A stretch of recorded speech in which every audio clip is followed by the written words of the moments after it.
हाँ जी दोस्तों, कैसे हो आप सभी को मेरी ओर से नमस्कार। साथियों, हम लोग डिस्कस कर रहे थे इलेक्ट्रोकेमिस्ट्री, वैद्युत रसायन के बारे में हम लोग चर्चा कर रहे थे।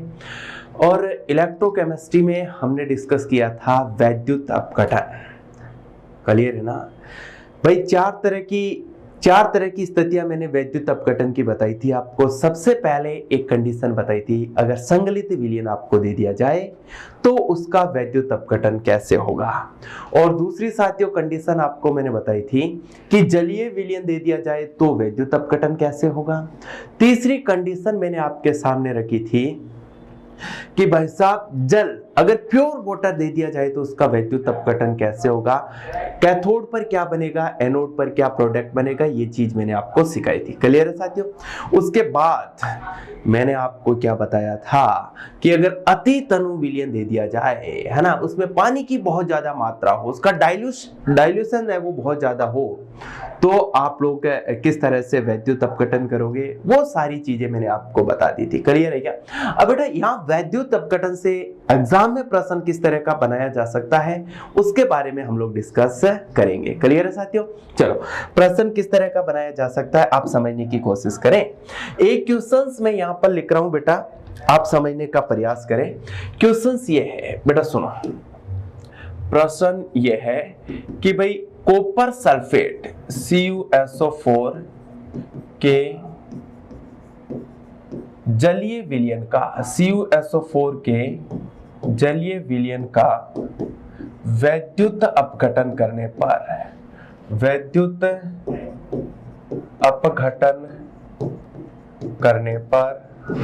कैथोड तथा एनोड पर प्राप्त उत्पाद लिखिए। कैथोड तथा एनोड पर प्राप्त उत्पाद लिखिए। कैथोड पर क्या बनेगा मेरे साथी, एनोड पर क्या बनेगा, इस तरह का प्रश्न माना कि परीक्षा में आ गया। तो अब बेटा देखो इसको कैसे सॉल्व करोगे, समझने की कोशिश करना। साथियों सुने, देखिएगा आप लोग क्या कहोगे भाई, किसका कॉपर सल्फेट का जलीय विलयन दे रखा है, बोलो किसका दे रखा है, कॉपर सल्फेट का जलीय विलयन दे रखा है। तो आप कॉपर सल्फेट का जब वैद्युत अपघटन करोगे, तो क्या बनेगा, कॉपर +2 तथा इधर क्या बनेगा, SO4-2। क्लियर है? और इसका जलीय विलयन दे रखा है यानी H2O दे रखा है। इसका अगर वैद्युत अपघटन किया जाए तो क्या बन जाएगा, H+ तथा आप लोग क्या कहोगे, OH- आयन बन जाएगा। क्या मेरी बात क्लियर है? अच्छा, अब आप लोग क्या कहोगे, सर जलीय विलयन है इसका मतलब 2 धनायन मिले और 2 ऋणायन मिले। धनायन कितने मिल गए, 2। ऋणायन कितने मिल गए, 2। तो सर कौन सा धनायन कैथोड पर जाकर के जमा होगा, प्रश्न यही बना ना। तो आप क्या कहोगे बेटा, आप ये कहोगे कि वैद्युत रासायनिक श्रेणी में जो धनायन नीचे की तरफ आता है वो जाकर के कहां पर जमा होगा, कैथोड पर। और कौन सा ऋणायन एनोड पर जमा होगा, वैद्युत रासायनिक श्रेणी में ऊपर आने वाला ऋणायन साथियों कहां पर जमा होगा, एनोड पर जमा होगा। क्लियर है ना? तो यहां पर मैं बात करूंगा बेटा किसकी, कैथोड की। कैथोड पर कौन जमा होगा, तो आप देखिएगा एक तो बेटा कौन है, कॉपर +2 और दूसरा कौन है, H+ आयन। आप बताइए मुझे दोनों में नीचे कौन आता है, कॉपर +2 आता है या H+2 आता है। तो बेटा इलेक्ट्रोकेमिकल सीरीज आपको पिछली वीडियो में बताई थी, तो वहां पर आप लोग देखोगे इलेक्ट्रोकेमिकल सीरीज को, तो हाइड्रोजन से कॉपर कहां था, नीचे। क्या बोला मैंने, हाइड्रोजन से कॉपर कहां था, नीचे। तो कैथोड पर जाकर के कौन जमा होगा, कॉपर। तो साथियों यहां पर कॉपर +2 आयन जमा होगा, तो ये क्या करेगा बेटा, 2 इलेक्ट्रॉन को एक्सेप्ट करके क्या बना देगा, कॉपर। एनोड पर कौन जमा होगा, तो आप क्या कहोगे मेरे दोस्त, यहां पर एक तो क्या बना बेटा, सल्फेट बना, और दूसरा क्या बना, OH- आयन। तो बेटा आप क्या देखोगे, आप ये देखोगे कि भाई OH माइनस आयन वैद्युत रासायनिक श्रेणी में सल्फेट से ऊपर आता है। अरे हाँ या ना, सल्फेट से ऊपर आता है तो बेटा कौन जाकर के जमा होगा पहले एनोड पर? OH minus ion. और बेटा जब OH माइनस आयन जाकर के एनोड पर जमा होंगे तो क्या प्रोडक्ट बनेगा? H2O प्लस 1/2 O2 प्लस ये क्या करेगा? 2 इलेक्ट्रॉन को त्यागेगा। बेटा एनोड पर क्या हुआ? ऑक्सीडेशन हुआ। अरे हाँ या ना, कैथोड पर क्या हुआ? तो आप लोग क्या कहोगे साथियों? रिडक्शन हुआ। बोलो क्या हुआ? रिडक्शन। क्वेश्चन में क्या पूछा गया है? कैथोड पर तथा एनोड पर बनने वाला उत्पाद क्या होगा? तो मेरे दोस्त कैथोड पर क्या बना रे? अरे कैथोड पर क्या बन गया? कॉपर। अरे हाँ या ना बोल। बताओ बेटा एनोड पर क्या बना? तो आप लोग क्या कहोगे साथियों? एनोड पर एक तो बना वाटर और एक क्या बना बेटा? O2 बना। अरे हाँ या ना, क्वेश्चन में आपको इस तरह से भी पूछा जा सकता है, कैथोड पर बनने वाले ऑक्सीजन, सॉरी एनोड पर बनने वाले ऑक्सीजन की मात्रा कितनी है? तो आप क्या कहोगे बेटा? आधा मोल। आपसे भार पूछा जाए तो आप कैसे ज्ञात करोगे भाई? भाई आपसे कह दिया जाए एनोड पर जो ऑक्सीजन बना है, बेटा देखिएगा क्वेश्चन को मैं आगे बढ़ा रहा हूं। प्रश्न क्या पूछ लिया जाए कि भाई एनोड पर क्या बना? ऑक्सीजन बना, और ऑक्सीजन का आपसे क्या पूछ लिया गया? भार। तो आप क्या कहोगे साथियों? मोल बराबर क्या होता है? भार बट्टे अणुभार होता है। अरे हाँ या ना, तो मोल कितना बना बेटा? 1/2, और भार आपको पता करना है, और O2 का जो अणुभार होता है वो कितना हो जाएगा? 32 हो जाएगा। बेटा सॉल्व करोगे 16 तो W बराबर कितना आ जाएगा मेरे साथियों? 16 ग्राम आ जाएगा। क्या ये बात आपको समझ में आई या फिर नहीं आई? उम्मीद करता हूं साथियों ये बात आपको समझ में आ गई होगी। अरे हाँ या ना, चलो क्लियर हो रहा ना बेटा? ठीक है, एक क्वेश्चन में और ले आता हूं बेटा, इसके जैसा का जैसा एक क्वेश्चन लेके आ रहा हूं, आप समझने की कोशिश करना। बेटा देखिएगा प्रश्न में लिख रहा हूं, NaCl के जलीय विलयन का, NaCl के जलीय विलयन का वैद्युत अपघटन करने पर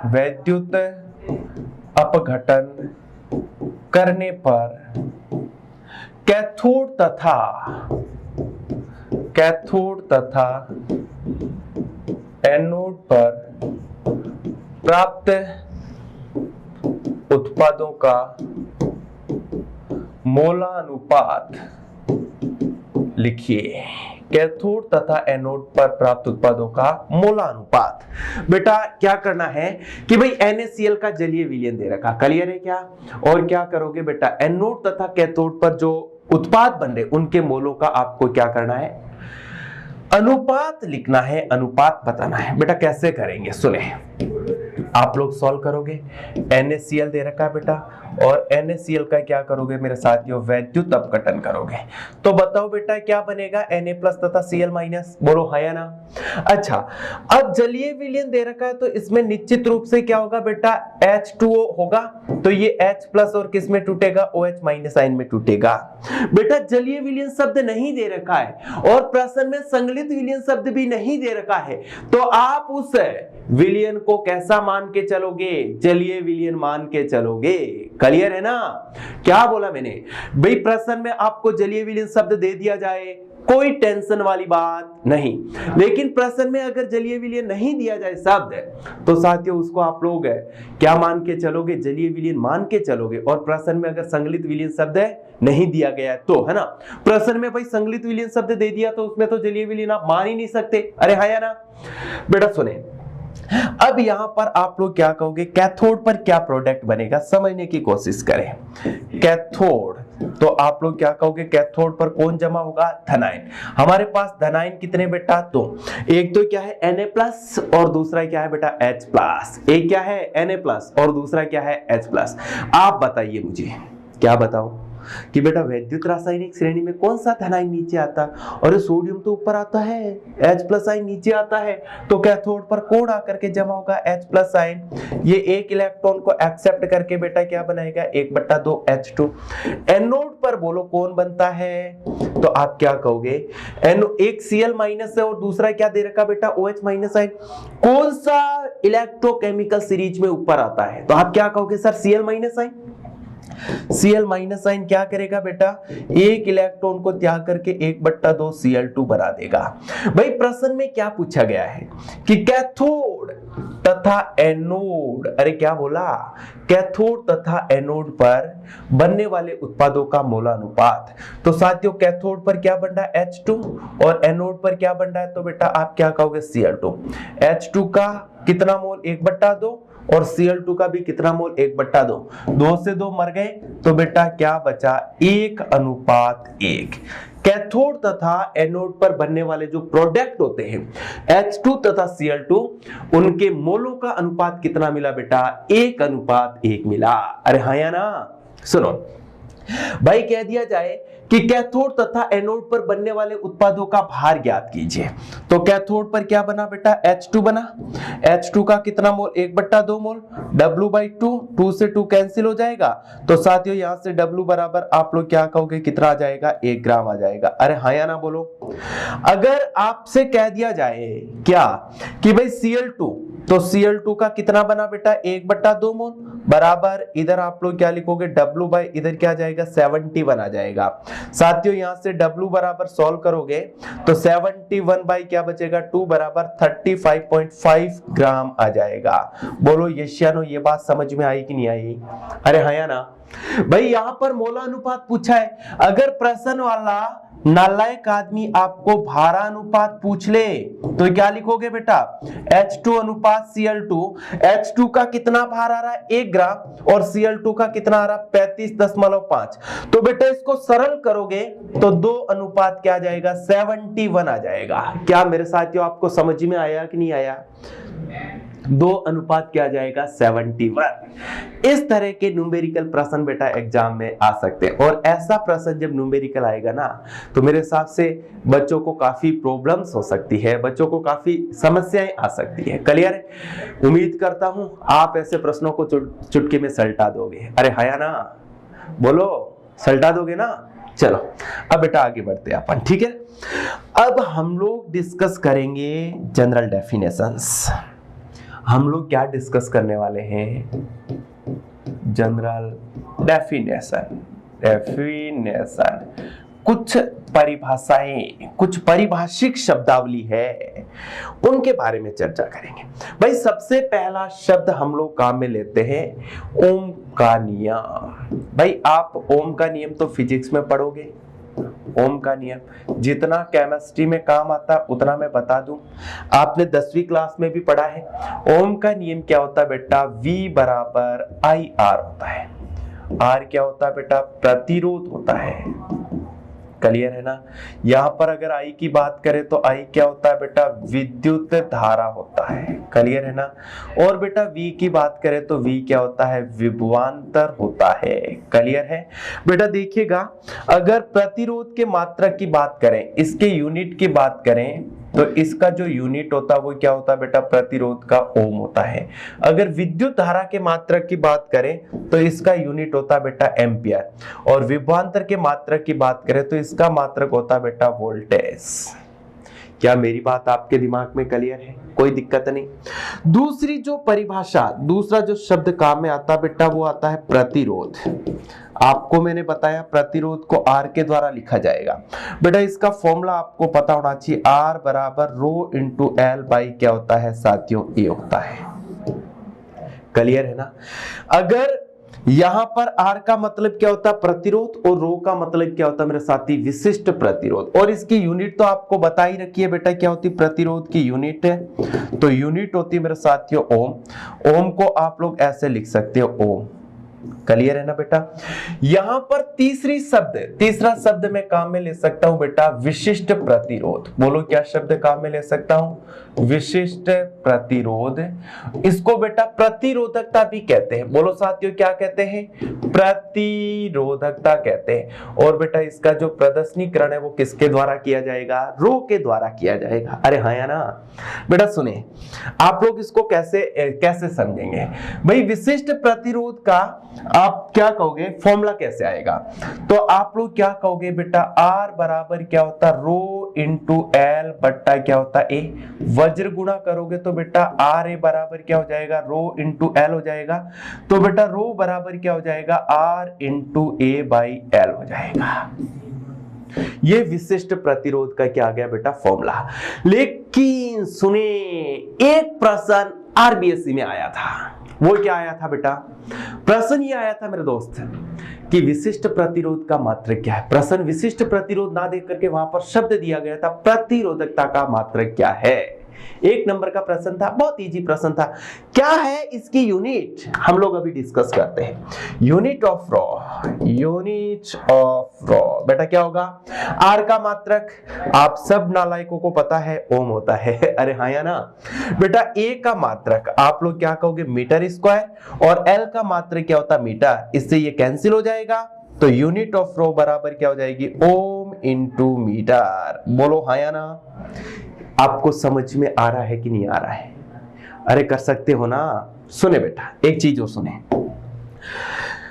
भाई, मैंने आपको क्या बताया, रो बराबर क्या होता है, R into A by L होता है। ये वाला फाइनली फॉर्मूला मैंने बताया है आपको, ठीक है ना बेटा। देखिएगा आईयूपीएससी क्या कर रही है, आईयूपीएससी के अनुसार चालकता सेल में इलेक्ट्रोड का व्यवस्थीकरण इस प्रकार किया जाता है, या इस प्रकार होता है कि भाई इलेक्ट्रोड पूर्णतः विलयन में डूबे हो तथा संपूर्ण विलयन इलेक्ट्रोडों के मध्य भरा हो। एक इंपॉर्टेंट फैक्ट, आईयूपीएससी के अनुसार, आईयूपीएससी के अनुसार क्या बोल रहा हूं बेटा, चालकता सेल का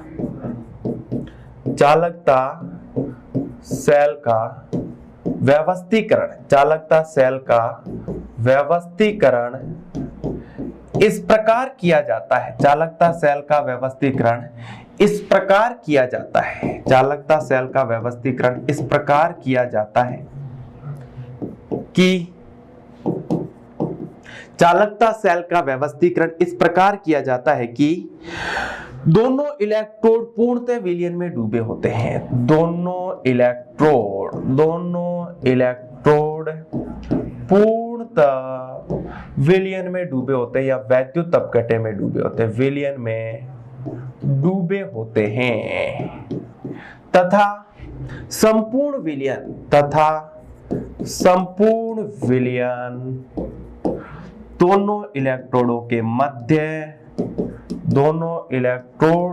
मध्य फैला होता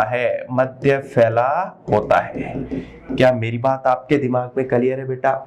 ये आईयूपीएससी क्या कहती है, आईयूपीएससी कहती है कि बेटा चालकता सेल का अरेंजमेंट इस तरह से हो, व्यवस्थीकरण इस तरह से हो कि भाई जो दो इलेक्ट्रोड है वो पूरे के पूरे किस में डूबे हो बेटा, विलयन में डूबे हो। क्लियर है ना? तथा जितना भी वैद्युत अपघट है वो दोनों इलेक्ट्रोडों के बीच में फैला हुआ होना चाहिए। क्लियर है ना? सुने बेटा, तो यहां पर कोई आपसे पूछे एल क्या है, तो यहां से आपसे कोई पूछे एल क्या है, तो आप क्या कहोगे मेरे साथी? दोनों इलेक्ट्रॉनों के बीच की दूरी, दोनों इलेक्ट्रोड के मध्य की दूरी। अरे हाँ या ना बेटा? दूसरी बात आपसे पूछे ए क्या है, तो आप लोग ये कहोगे इलेक्ट्रोड का विलयन में डूबा हुआ अनुप्रस्थ काट क्षेत्रफल, इलेक्ट्रोड का विलयन में डूबा हुआ अनुप्रस्थ काट क्षेत्रफल, अनुप्रस्थ काट क्षेत्रफल। क्या मेरी बात क्लियर है? कोई दिक्कत नहीं? अरे हाँ या ना? समझ में आई क्या बात? बेटा एक बात और आपको बताना चाह रहा हूं, सुने, एक विशेष बात बता रहा हूं बेटा, सुन ले भाई। यहां पर मैं लिख रहा हूं कि L बाई ए होता है ना, इसको कहा जाता है सेल कांस्टेंट या फिर सेल नियतांक। क्या बोला जाता है? सेल कांस्टेंट, या फिर इसको आप लोग क्या कहोगे, सेल नियतांक। क्लियर है क्या? अगर इसके यूनिट की बात की जाए, तो आप लोग क्या लिखोगे बेटा, सेंटीमीटर इनवर्स, या फिर आप लोग क्या लिखोगे बेटा, मीटर इनवर्स। सेंटीमीटर इनवर्स लिखोगे या फिर आप लोग क्या लिखोगे मेरे साथी, मीटर इनवर्स। सेंटीमीटर इनवर्स या फिर आप लोग क्या लिखोगे बेटा, मीटर। कैसे आया बेटा, लंबाई का मात्रक क्या होगा, सेंटीमीटर, इसका एरिया का तो सेंटीमीटर स्क्वायर, सेंटीमीटर से सेंटीमीटर स्क्वायर तो क्या बचेगा 1 सेंटीमीटर, और 1 सेंटीमीटर को सेंटीमीटर इनवर्स लिखूंगा। अरे हाँ या ना। चलो बेटा अब अपन और बात करें, सैल नियतांक की बात कर ली। अगली जो बात करूंगा मैं चौथी, वो मेरे साथियों किसकी बात करूंगा, मैं चौथी बात करूंगा बेटा चालकत्व या चालकता की।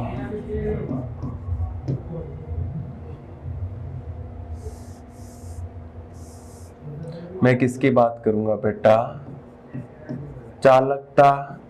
कई जगह लिखा हुआ मिलेगा चालकत्व, एनसीईआरटी चालकत्व लिख रही है, और इसको मैं किसके द्वारा प्रदर्शित करूंगा, जी के द्वारा। भाई आपसे पूछा जाए इसकी डेफिनेशन क्या है, तो आप क्या कहोगे, प्रतिरोध के व्युत्क्रम मान को, प्रतिरोध के व्युत्क्रम को चालकता कहते हैं, चालकता कहते हैं। अरे भाई क्या हुआ, अरे बेटा इसका मतलब क्या हुआ, प्रतिरोध का व्युत्क्रम, यानी इसका मतलब क्या हुआ, G बराबर, बोलो क्या, G बराबर क्या होगा, प्रतिरोध क्या है R, इसका व्युत्क्रम, ये फॉर्मूला बन गया। G बराबर क्या आ गया 1/R। अरे बेटा यूनिट की बात करें तो क्या होगा भाई 1/ओम, बोलो क्या होगा 1/ओम, और ओम को आप लोग ऊपर लेके जाओगे तो क्या हो जाएगा ओम इनवर्स। क्या साथियों ये बात समझ में आ रही है, ओम इनवर्स, इसको आप लोग क्या कह सकते हो, एस, एस का मतलब होता है मेरे साथी सीमेंस, बोलो क्या होता है, सीमेंस। ये बात भी आपको ध्यान में रखनी है। एक इंपॉर्टेंट शब्द आया है बेटा सीमेंस, ये आप लोग क्या कहोगे, एसआई यूनिट है, ये बोलो क्या है बेटा, एसआई यूनिट है। अरे हाँ या ना बोल, क्या समझ में आ रहा है। अच्छा बेटा आप जानते हैं R किसके बराबर होता है, रो इंटू एल बाई ए के बराबर होता है, तो भाई G बराबर क्या है 1/R, R की जगह क्या लिखूंगा, रो इंटू एल बाई ए, ए मेरे साथियों कहां चला जाएगा, तो आप लोग क्या कहोगे बेटा, ए कहां चला जाएगा, ऊपर जाएगा। क्लियर है क्या, तो क्या बन जाएगा बेटा, यहाँ पर ये बन जाएगा, तो G बराबर क्या बचा 1/रो इंटू ए बाई एल। अरे हाँ या ना बेटा, L बाई ए, चूंकि आप जानते हो L बाई ए बराबर क्या होता है, सेल नियतांक, सेल नियतांक। तो आप ही बताइए मेरे दोस्त है, G बराबर मैं क्या लिखूंगा 1/रो, मैं क्या लिखूंगा मेरे साथी 1/रो into L by A cell नियतांक, तो ए बाई एल क्या हो जाएगा 1/सेल नियतांक, 1/ क्या हो जाएगा, सेल नियतांक। साथियों ये वाला फॉर्मूला भी आपको क्या करना बेटा, ध्यान में रखना है। उम्मीद करता हूं बेटा ये जो बातें मैंने लिखी है आपको समझ में आई होगी। मैंने क्या बताया, चालकत्व क्या होता है, तो आप क्या कहोगे, प्रतिरोध का व्युत्क्रम चालकत्व कहलाता है, चालकत्व का मात्रक क्या हो जाएगा, ओम इनवर्स हो जाएगा। क्लियर है, क्योंकि प्रतिरोध का मात्रक क्या होता है, ओम, ओम इनवर्स को आप लोग सीमेंस कह सकते हो। अच्छा यार एक बात मैंने आपको नहीं बताई, सुने, ओम इनवर्स को आप लोग क्या कह सकते हो, मोह भी कह सकते हो। क्लियर है ना, ये फिजिक्स वाले मास्टर आपको बताएंगे, ओम इनवर्स, मोह कहो, या फिर आप लोग कह सकते हो इसको सीमेंस। ठीक है बेटा, चलो आगे अपन बात करते हैं। एक और टर्म काम में ली जाएगी जिसका नाम है बेटा विशिष्ट चालकता, विशिष्ट चालकत्व, विशिष्ट चालकत्व या विशिष्ट चालकता। बेटा इसको K के द्वारा प्रदर्शित किया जाएगा, K4 कप्पा, K4 बोलो क्या होता है, kappa, note Kattappa, this is kappa. Clear है बेटा, ये कटप्पा नहीं है, ये क्या है, कप्पा है। अब सुने भाई, विशिष्ट प्रतिरोध को अगर परिभाषित करना है, सॉरी विशिष्ट चालकता को या विशिष्ट चालकत्व को अगर परिभाषित करना है तो क्या लिखोगे भाई, चालकत्व क्या था, प्रतिरोध का व्युत्क्रमान चालकत्व था, तो विशिष्ट चालकत्व क्या है, विशिष्ट प्रतिरोध का व्युत्क्रम मान। बोलो साथियों क्या है? विशिष्ट प्रतिरोध का व्युत्क्रम मान। तो यहां पर मैं क्या लिखूंगा? विशिष्ट प्रतिरोध के व्युत्क्रम को, विशिष्ट प्रतिरोध के व्युत्क्रम को बोलो क्या बोला जाता है? विशिष्ट चालकत्व कहते हैं। बोलो मेरे साथियों क्या कहा जाता है? विशिष्ट चालकत्व कहते हैं। अरे हाँ या ना, समझ में आ रहा है ना बेटा? चलो भाई, के बराबर आप क्या लिखोगे? 1/ρ। यही तो परिभाषा में बताया जा रहा है। विशिष्ट चालकत्व क्या होता है? विशिष्ट प्रतिरोध या प्रतिरोधकता के व्युत्क्रम मान को कहा जाता है। बेटा एक बात बता। सर क्या बताएं? तो भाई रो बराबर क्या होता है? R × A/L होता है कि नहीं होता है? यस। तो K बराबर आप लोग क्या लिखोगे? 1/ρ की जगह क्या लिखोगे? RA/L। L कहां चला जाएगा मेरे साथी? ऊपर। तो बेटा एक बात आप लोग सुने, यहीं पर लिखता हूं, K बराबर 1/R इंटू इधर क्या आ गया बेटा? L/A। क्या मेरे साथी 1/R G के बराबर होता है? और L/A क्या होता है मेरे दोस्त? शैल नियतांक। बोलो क्या होता है? शैल नियतांक। ये आपके सामने किसका फॉर्मूला आ गया? कप्पा का। बोलो हाँ या ना? भाई विशिष्ट प्रतिरोध का व्युत्क्रम क्या कहलाता है बेटा? कप्पा कहलाता है। क्लियर है ना? और फॉर्मूला क्या हो गया? 1/ρ। ठीक है, आगे सॉल्व किया। तो ये अगर मेरे साथियों यूनिट की बात करें, बोलो किसकी बात करें? यूनिट ऑफ के, तो बेटा क्या बताओगे? 1/ρ। बेटा 1/ρ, रो को क्या बोला जाता है? Ohm into centimetre. रो का मात्रक क्या होता है बेटा? Ohm into centimetre. यानी इसको मैं लिख कैसे सकता हूं? Ohm inverse into centimetre inverse. बेटा ओम इनवर्स मतलब क्या हो जाएगा? Siemens into centimetre inverse. मेरे साथी ये मात्रक आपको ध्यान में रखना है। उम्मीद करता हूं साथियों मैंने आपको विशिष्ट चालकत्व के बारे में जानकारी दी, आपको समझ में आया होगा। क्या ये बात आपके दिमाग में क्लियर हो पा रही है? क्लियर है ना बेटा? चलो एक बार आप लोग इसका स्क्रीनशॉट ले लें। इसके बाद एक चीज आप और समझने की कोशिश करें।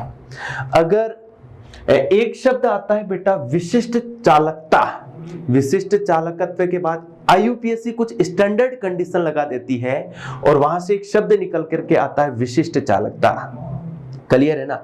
उसके बारे में भी हम लोग चर्चा करेंगे, लेकिन आज की क्लास में नहीं, अगली क्लास में डिस्कस करेंगे। साथियों आप लोग रेगुलर पढ़ते रहिए।